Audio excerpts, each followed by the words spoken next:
Good morning, students. So, let's continue our previous topic, which is the first freedom struggle of 1857, chapter number 7.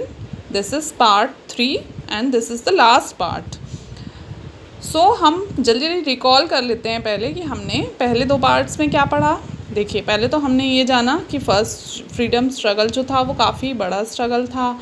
उसके पीछे का background क्या था, कैसे जो इंग्लैंड से आते हैं, ब्रिटिशर्स आते हैं, वो यहाँ पर कैसे धीरे धीरे अपने आप को पूरे इंडिया में ट्रेड करने आए थे, बट वो कैसे पॉलिटिकल इश्यूज़ में दखल देते हुए और धीरे धीरे वो कुछ पॉलिसीज़ लाकर हमें अपना गुलाम बना लेते हैं।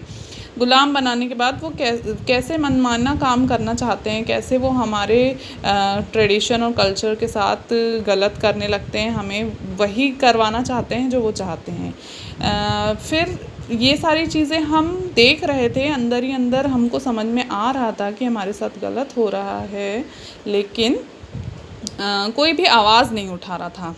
तो एक सोल्जर थे बैरकपुर छावनी मतलब जहाँ पर सोल्जर्स रहते हैं, जहाँ पे आर्मी के लोग रहते हैं। तो ब्रिटिश आर्मी में ही हमारे इंडियंस भी थे, उनने भी ज्वाइन किए हुए थे ब्रिटिश आर्मी को। तो बैरकपुर छावनी के अंदर जो मंगल पांडे थे, उन्होंने मना कर दिया था क्या यूज़ करने से, बुलेट यूज़ करने से, जिसके ऊपर काऊ एंड पिग का क्या था, पिग का फैट था, मांस था, चर्बी थी उसमें।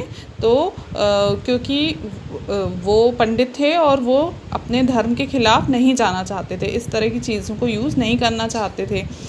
तो उन्होंने जब ये मना किया और एक अंग्रेज़ को मार भी दिया और उनको 8 अप्रैल को 1857 को फांसी देकर मार दिया गया। तो उसके बाद क्या होता है, तो उसके बारे में हम पढ़ेंगे कि major events of the freedom struggle. जब मंगल पांडे जी को फांसी दे दी जाती है तो कैसे ये बात सब में फैल जाती है, सबके पास सब में ये खबर फैलती है और लोग उनका सपोर्ट करने लगते हैं। तो देखिए, मंगल पांडे जी कहाँ के थे, बैरकपुर छावनी, जो कि बंगाल में था। फिर जब ये इंसिडेंट होता है, ये इवेंट होता है, उसके बाद मेरठ में भी 85 सोल्जर्स जो थे वो रिफ्यूज़ कर देते हैं उन बुलेट्स को यूज़ करने से।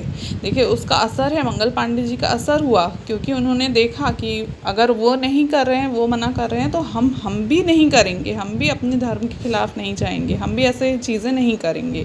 तो 85 सोल्जर्स भी रिफ्यूज़ कर देते हैं, तो उन्हें क्या करते हैं, अंग्रेज़ जेल में डाल देते हैं।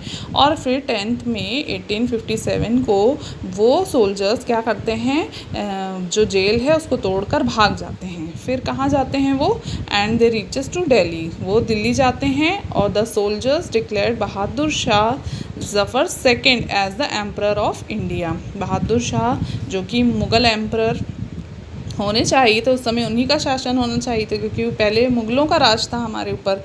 तो उन्हें वो डिक्लेयर कर देते हैं। उन्हें लगता है कि अंग्रेज़ों से बचने का ये सबसे अच्छा तरीका है कि बहादुर शाह ज़फ़र को हम अपना एम्परर घोषित कर दें। फिर देखिए क्या होता है, the message of revolution was spread like a wild fire. तो ये जो मैसेज है लोगों तक जाने लगता है, इस रेवोल्यूशन की बातें सब में ये चर्चा होने लगती है। तो कहाँ कहाँ, अलीगढ़, मथुरा, बिहार, इन सब जगह इसका इफ़ेक्ट होने लगता है, लोग जागरूक होने लगते हैं।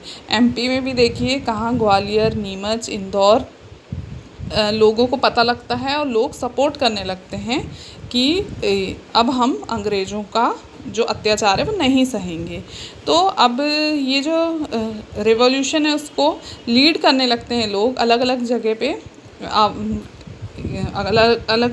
अलग अलग जगह पे विद्रोह भी शुरू हो जाता है। तो देखिए, लुधियाना में कौन लीड करता है, सिख रेजिमेंट, दिल्ली में बहादुर शाह ज़फ़र सेकंड, बिहार में कुंवर सिंह, कानपुर में तात्या टोपे, झांसी में रानी लक्ष्मीबाई, लखनऊ में बेगम हज़रत महल। अब ये सारे लोग लीड करने लगते हैं और अंग्रेज़ों के ख़िलाफ़ खड़े हो जाते हैं।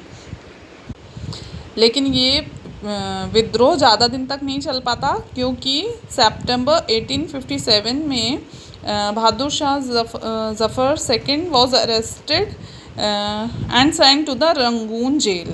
तो बहादुर शाह ज़फ़र को अरेस्ट कर लिया जाता है ब्रिटिशर्स द्वारा और उनको रंगून की जेल में भेज दिया जाता है। तो अब वो एम्परर नहीं रहे और कंट्रोल किसके हाथ में आ गया वापस से, ब्रिटिशर्स के हाथ में आ गया वापस से इंडिया का कंट्रोल।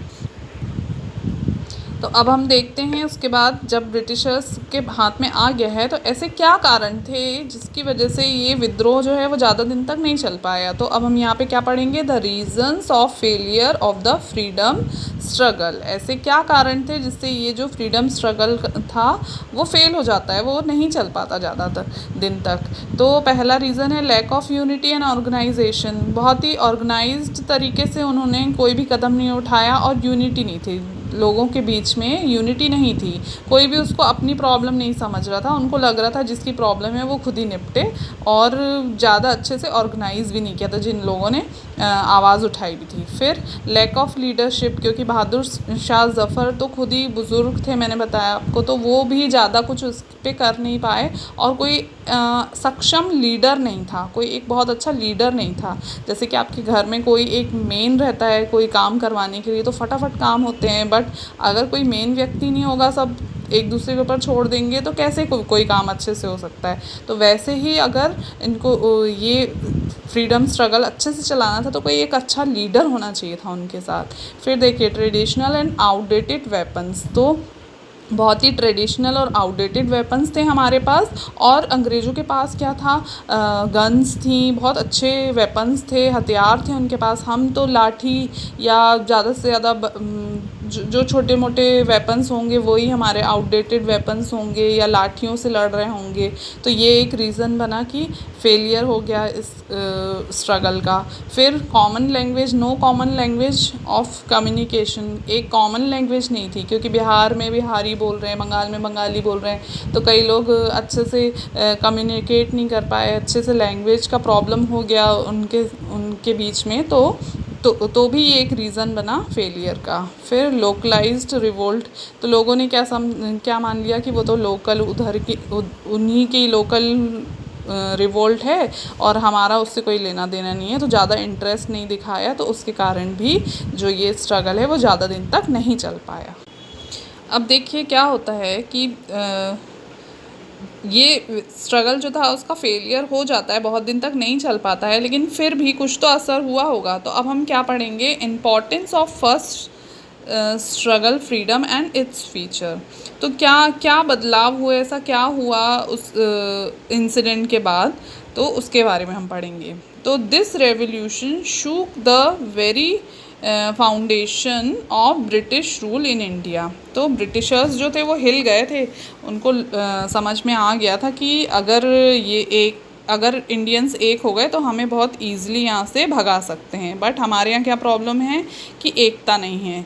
ठीक है, तो उस समय गवर्नर जनरल कौन थे, लॉर्ड कैनिंग थे, उन्हीं के सामने ये सारी चीज़ें होती हैं। फिर क्या होता है, वो कुछ चेंजेस करवाते हैं, कुछ एक्ट फिर से पास कराते हैं।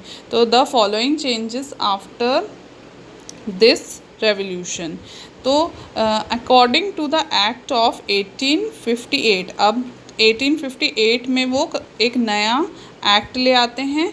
क्या होता है, the rule is transferred company to crown.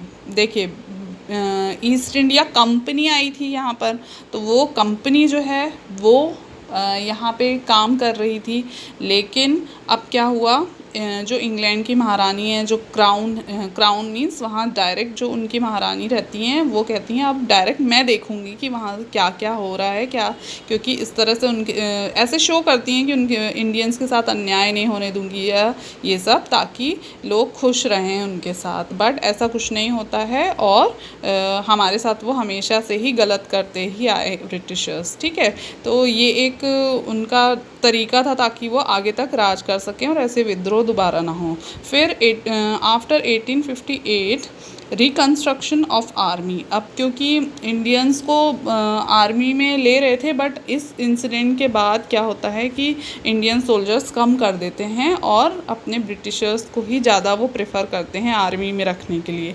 फिर changing in the policy of merging of state, तो जो पहले लाए थे वो डॉक्ट्रिन ऑफ लैप्स और सहायक संधि जो मैंने आपको बताई थी, डॉक्ट्रिन ऑफ लैप्स लाए थे पॉलिसी, है ना, और मर्ज कर लेते थे, स्टेट्स को अपने में मिला लेते थे। बट अब वो चीज़ें वो नहीं चाहते हैं, वो चाहते हैं कि आप जैसे हैं आप वैसे ही रहें और खुश रहें। वो ऐसा शो करते हैं कि हम लोग अब आपको किसी तरह से परेशान नहीं करेंगे।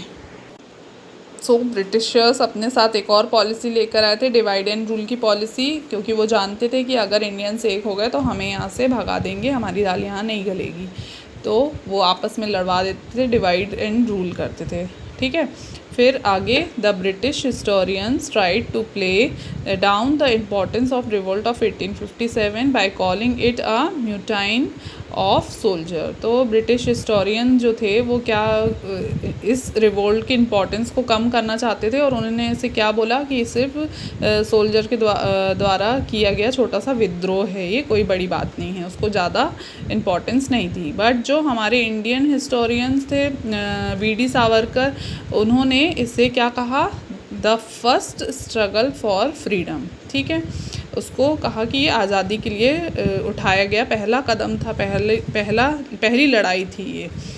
तो फिर आगे हम देखिए आपके चैप्टर में फ्रीडम फाइटर्स के बारे में डिटेल में दिया गया है, जिसे आपको बहुत अच्छे से पढ़ना है, क्योंकि किसी एक फ्रीडम फाइटर के बारे में लिखने के लिए एग्ज़ाम में ज़रूर आता है, तो आपको बहुत अच्छे से उसको पढ़ना है।